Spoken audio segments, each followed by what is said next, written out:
Hello friends, இந்த வீடியோவில் ரெண்டு வெங்காயம் அதுக்கப்புறம் கோதுமை மாவு பயன்படுத்தி நல்லா மொறுன்னு ஒரு சூப்பரான ஈவினிங் ஸ்நாக் எப்படி பண்ணுறதுன்னு தான் பார்க்க போகிறோம். இது டீ போடுற நேரத்தில் சட்டுன்னு செஞ்சு முடிச்சிடலாம். டீக்கு ஒரு சூப்பர் ஸ்நாக் செய்யணும் அப்படின்னு யோசிச்சிங்கன்னா இதை ட்ரை பண்ணி பாருங்கள். நல்லா கிறிஸ்பியாக சூப்பராக இருக்கும் இந்த ஈவினிங் ஸ்நாக். எப்படி பண்ணுறதுன்னு பார்க்கலாம் வாங்க, வீடியோக்குள்ளே போகலாம். இதை பண்ணுறதுக்கு 2 மீடியம் சைஸ் வெங்காயத்தை எடுத்து நல்லா ஸ்லைஸாக கட் பண்ணிவிட்டு அதை ஒரு பவுலில் ஆட் பண்ணிக்கலாம். ஆட் பண்ணிவிட்டு இதை நல்லா பிரித்து விட்டுறலாம். அந்த வெங்காயம் ஒன்றோட ஒன்று ஒட்டிட்டு இல்லாமல் நல்லா அந்த ஸ்லைஸ் தனித்தனியாக இருக்கிற மாதிரி இதை நல்லா பிரித்து விட்டுறலாம். இது கூட ஒரு பச்சை மிளகா அதுக்கப்புறம் கொஞ்சமாக கருவேப்பிலை பொடியாக கட் பண்ணிவிட்டு ஆட் பண்ணிக்கலாம். இது கூட ஒரு 1/2 கப் அளவுக்கு கோதுமை மாவு ஆட் பண்ணிக்கலாம். இது கூட ஒரு 2 டேபிள் ஸ்பூன் அளவுக்கு அரிசி மாவு ஆட் பண்ணிக்கலாம். இது கூட 1 டேபிள் ஸ்பூன் மிளகாய் தூள் ஆட் பண்ணிக்கலாம். உங்களுடைய காரத்துக்கு ஏற்ற மாதிரி அட்ஜஸ்ட் பண்ணி ஆட் பண்ணிக்கோங்க. கடைசியாக இது கூடவே 1/4 டேபிள் ஸ்பூனுக்கும் கம்மியாக நான் சால்ட் ஆட் பண்ணிக்கிறேன். உங்களுடைய தேவைக்கு ஏற்ற மாதிரி ஆட் பண்ணிக்கோங்க. இது எல்லாத்தையும் ஆட் பண்ணிவிட்டு இதை நல்லா ஒரு டைம் கலந்து விட்டுறலாம். தண்ணி எதுவுமே சேர்க்காமல் இதை நல்லா ஒரு டைம் நம்ம கலந்து விட்டுக்கணும்.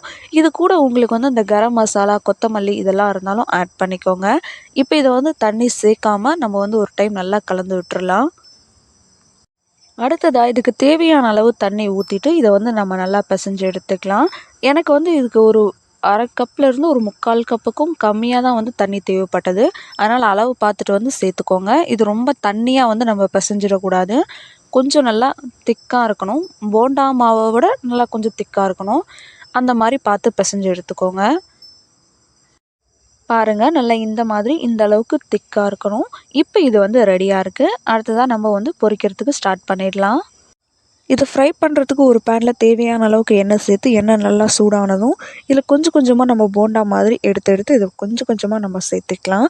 ரொம்ப குட்டி குட்டியாக எடுத்து ஆட் பண்ணிக்கோங்க. இது எல்லாத்தையும் சேர்த்துட்டு உடனே திருப்பி விட வேண்டாம். ஒரு நிமிஷம் போல் ஒரு பக்கம் நல்லா ஃப்ரை ஆகட்டும். அதுக்கப்புறமா இதை திருப்பி விட்டுக்கலாம்.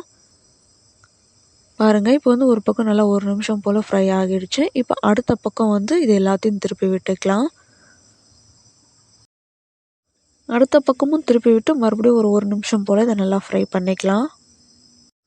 1 நிமிஷத்துக்கு அப்புறம் இது எல்லா பக்கமும் நல்லா ஈவனாக ஃப்ரை ஆனதுக்கப்புறமா இதை நம்ம வெளியில் எடுத்துக்கலாம். நல்லா கிறிஸ்பியாக இது ஃப்ரை ஆகி வரணும்.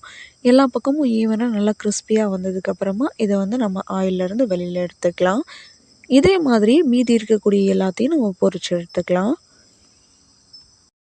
அவ்வளோதாங்க, சட்டுன்னு நல்லா மொறுன்னு ஒரு சூப்பரான ஈவினிங் ஸ்நாக்ஸ் ரெடி ஆகிடுச்சு. டீ கூட சர்வ் பண்ணி பாருங்கள். வேறு லெவல் காம்பினேஷனில் இருக்கும்.